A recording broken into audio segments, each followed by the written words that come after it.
2002. This is Christmas 2002. Floyd's going to read us a story. Come on.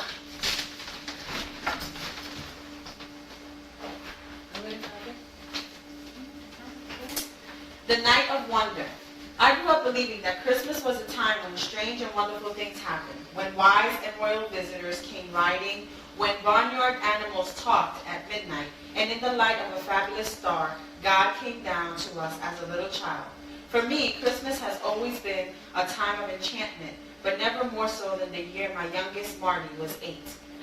That was the year that my children and I moved into a cozy trailer in a forested area just outside of Redmond, Washington. Even the winter rains that swept down the Puget Sound to those our home could not dampen our spirits as the holiday approached. Throughout that December, Marty had been the busiest and most spirited of us all. He was a cheerful, blonde-headed boy who cocked his head like a little puppy when you talked to him. He was deaf in his left ear, but he never complained about his condition. For weeks, I had been watching him, noticing that something was going on that he was not telling me about. I saw how eagerly he made his bed and took out the trash, how carefully he set the table and helped Rick and Pam prepare dinner before I got home from work. I saw how he silently collected his tiny allowance and tucked it away, spending not a cent of it.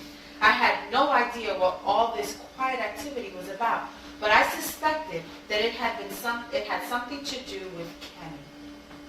Kenny was Marty's best friend. Ever since they had found each other in the springtime, they were inseparable. Their world was the meadow, a horse pasture broken by a small, winding stream where they would catch frogs and snakes, search for arrowheads or hidden treasure, or feed peanuts to the squirrels. Times were hard for our little family. We had to crimp to get by. But with my job as a meat wrapper and a lot of ingenuity, we managed to have elegance on a shoestring. But not Kenny's family. They were desperately poor, and his mother struggled to feed and clothe her 2 children. They were good, a solid family, but Kenny's mom was very proud, and she had strict rules. How we worked, as we did each year, to make our house festive for the holidays. Ours was a handcrafted Christmas of gifts hidden away and ornaments strung about the place.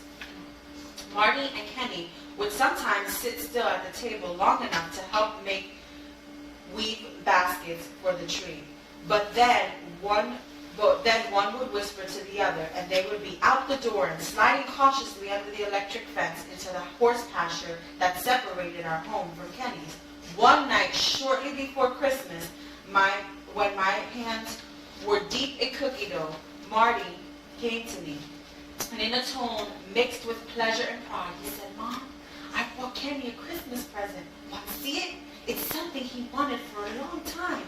After carefully wiping his hands on the dish towel, he pulled from his pocket a small box. Lifting the lid, I gazed at the instrument my son had been saving all those allowances to buy. A little compass to point an 8-year-old adventurer through the woods. "It's a lovely gift, Martin," I said. But even as I spoke, a disturbing thought came to mind. I knew how Kenny's mother felt about their poverty. They could barely afford to exchange gifts among themselves. Giving presents to others was out of the question. It was sure that Kenny's proud mother would not permit her son to receive something he could not return in kind.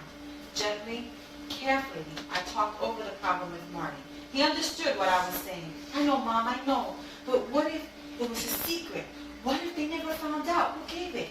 I didn't know how to answer him. I just didn't know. The day before Christmas dawned rainy, cold, and gray. The 3 kids and I put the finishing touches on Christmas secrets and prepared for family and friends who would be dropping by. Night settled in. The rain continued. I looked out the window over the sink and felt an odd sadness. How mundane the rain seemed for a Christmas Eve. Would wise and royal men come riding on such a night? I doubted it. It seemed to me that strange and wonderful things happened only on clear nights when one could at least see the stars in heaven. I turned away from the window, and as I checked on the ham warming in the oven, I saw Marty slip out the door. He wore his coat over his pajamas and clutched a little colorful wrapped box. the soggy pasture he walked, then under and quick slide under the electric fence across the yard to Kenny's house. Up the steps and on tiptoes, shoes squishing, he opened the screen door just a crack and placed the gift on the doorstep. Taking a deep breath, he reached for the doorknob and pressed it really hard. Quickly, Marty turned and ran down the steps and dashed across the yard in a wild race to get away unnoticed. Then suddenly, he banged into the electric fence. The shock sent him reeling. For a moment, he lay stunned on the wet ground. His body quivered and he gasped for breath. Then slowly, weakly, confused and frightened, he began the grueling trip back home. As he stumbled through the door, I hugged his muddy little body to me. He was still dazed, and a red mark began to blister on his face from his mouth to his ear. Quickly, I treated it with a warm cup of cocoa, soothing him. Marty's bright spirits returned, and I tucked him into bed. That Christmas Eve, I went to bed unhappy and puzzled. The accident with the fence seemed like such a cruel thing to happen to a little boy on the purest of Christmas missions. He was doing what the Lord wants us all to do, giving to others and giving in secret at that. I did not sleep well that night. Somewhere deep inside, I think I was disappointed that Christmas Eve had been just an ordinary problem-filled night with no mysterious enchantment at all. But I was wrong. By morning, the rain had stopped. The sun shone. The streak on Marty's face was very red, but I could tell that the burn was not serious. We opened our presents, and soon, not unexpectedly, Kenny knocked on the door, eager to show Marty his new compass and tell about the mystery of its arrival. It was plain that Kenny didn't suspect Marty. While the two of them talked, Marty just smiled and smiled. Then I noticed that while the two boys compared their Christmases, nodding, gesturing, chattering away, Marty was not cocking his head. When Kenny talked, Marty seemed to listen with his deaf ear. Weeks later, a report came from the school nurse verifying what Marty and I already knew. Marty now has complete hearing in both ears. The mystery of how Marty regained his hearing and still as it remains just that, a mystery. Doctors suspect, of course, that the shock from the electric fence was somehow responsible. Perhaps so. Whatever the reason, I just remain thankful to God for the good exchange of gifts that was made that night. Big story. All right. You guys, What are you doing? I'm going to go to our Hello, Merry Christmas. Good morning. Tara's first. Go ahead, Tara. Tara's giving out presents. Tara's giving out presents.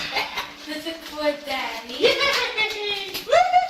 This is for Flora. Whoa! This is for Daddy. Oh, hey, I got two. That one is kind of work. I had to give him another one. Hold on.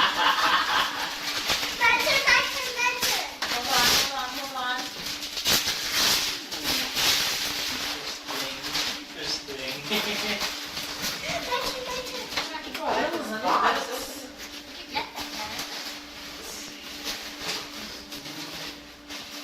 My pillow. Thanks. It's It's a another new one. one. Oh, it'll match my other one. That's why I got Yeah, it. It smells good too. Because we made it when we were there. Oh, I like that. I got to keep this box, right?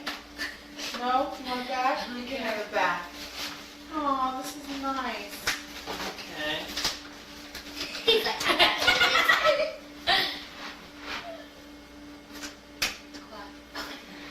It has tape on it.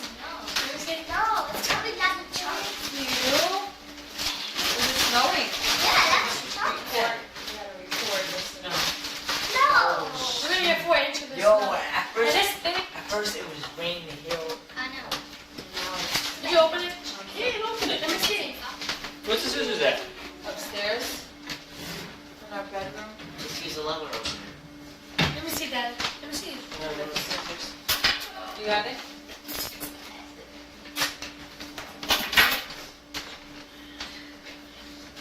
Good night, everyone. Thinking of you on this special day. I love you. Hope you have a great, have a happy holiday.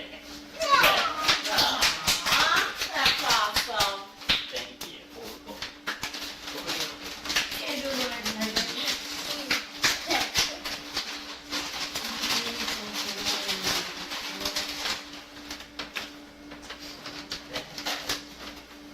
Being a dad is hard. It also means hard work. Having fun with your kids is cool. Loving them is cooler. What was I say? Bring someone else. Being someone else's dad is okay. Being my dad is the best. Ah, that's cute. That's cute. Thank you, baby. That's it, Daddy, that's it. No, that's it. All right. Nina's turn. That's awesome. Right there.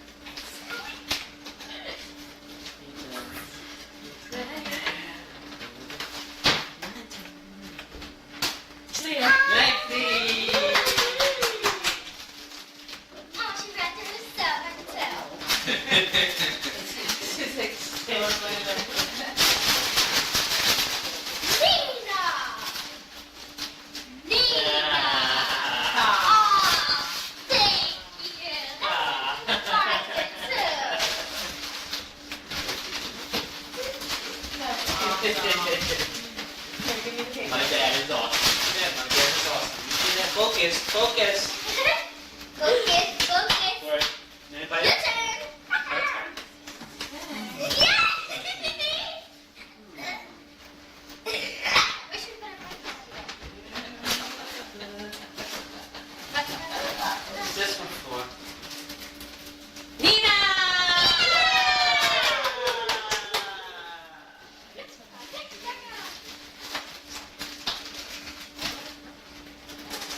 I cannot see this. You know who the suit over there?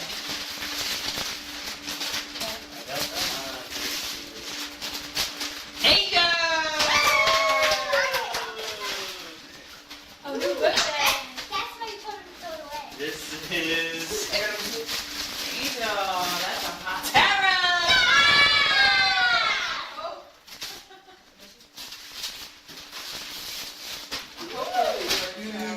This is Nina! Sit.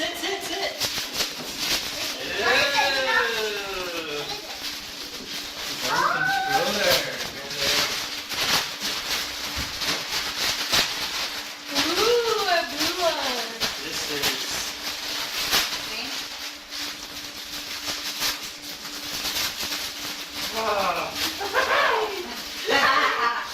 We don't have names right on it, so we don't know. Yeah, that's right. You keep going to No. this year. I know what it is! Yay! What is it? It's a little powder thing. What she's been wanting. This It's is. five forever. Lexi! Angel, let me put this stuff over. Ooh, my friend got this. Yeah. That's what I said about playing. Yeah, look at ooh. That's Lexi. This is Tara.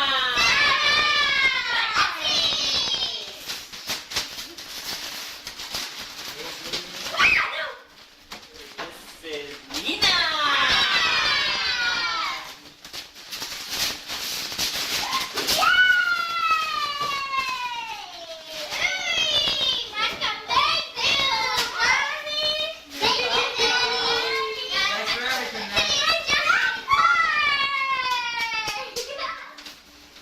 This is Angel and Nina.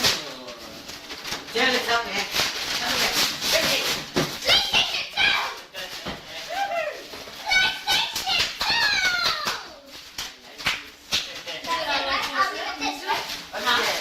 That's it. This is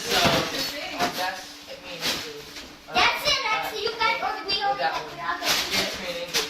yeah from Millie and John to me. This is from Millie for both of you. This is from Daddy for both of you. Lexi. That is right. Lexi, you post on the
You got it ready? There's two more downstairs. too. Ooh, same. There's only one downstairs that My I mommy got that. That's pretty good for it. You can do it on your elbows too. I know I had it already. Set it up, man. Okay, go ahead. Go set it up. Oh, yeah, a lot of games. You got it, give it. Come here. Oh my gosh, look how, ay, you knocked it down. I guess it's underneath over here. Hey, You Joe. knocked it down. No. Don't worry, I'll get it. Oh my gosh, I got the lip enhancer and everything. On that ear. I'm ready. Oh, I think. Welcome. Thank you, Dad. Love you guys. You know, it wasn't much, but Nah, you are. Gina. For your mom. Oh, yeah. wow. Ooh. This is from Munich. Ooh. Look at it. That's fun. What's that? It's like for your key. You know, you have a key. Key right, matches your clothes. Put the clothes. You like them? The things that fat, right? Try the shoes on, Tyler. Yeah. Oh, this thing is reversible too. Oh, you can do On it. the other side too. So you got, you know, two outfits right there. Whoa, Nina. Sit up. Watch that cup of soda over. Tara, put it on top of the table. It has a bunch of They stuff got in a it. cell phone. They got a thing for the mirror you hang there. Oh, shoot. Uh-huh. Ooh, the radio's real too. Yeah. They match with the other sweatsuit, and then you can wear the uptowns, the white uptowns with your. How much do you want to That matches the other sweatsuit, the one, the other pants and jacket. Oh, shirt. that dress. Yeah, and has the red. Baby, where's your slippers at? Upstairs. Go get them, Dad. Look, Nina, you walk with them, you hold the tip in your hand, and you walk with them down. Okay. Find the code, Dexter. What's the code? That's a cute bag. This is And like up. I know, I I know. saw you with that coat on. I was like, oh no, Lex needs the Like coat. this. I like Mommy, that. like this. Yes. Yes, honey. Without running. Oh, look at that coat. Nice. Here. They're 6.5. Oh, that's cute. Oh, they look cute still. I get lucky. Put like a red t-shirt underneath. And then I got a shirt from the jacket. All right now, all right. What is that? You got just one shirt? I got two. What color is the other one? Black. Who's that for? That's here. Wow, they look cute. I really like them. Look how cute they are, babe. Aren't they cute?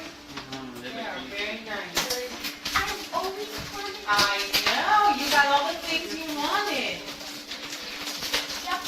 Trying to shoot. I have to grab real quick. I have to find it. Oh, the balloons. You got baby wash. Oh, somebody's calling. Dad, is it too big? Private. Private. Answer it. I wear size one. She said Hello? size 1, size 2. Two. Oh, Give it to us when we ask you. Hello. It's size 1 or 2. All right, all right. I'm sorry. Well, just keep them. Hey, but where's the power at? Is this still recording? Oh, yeah, it is. Stop it. Hello. Bye.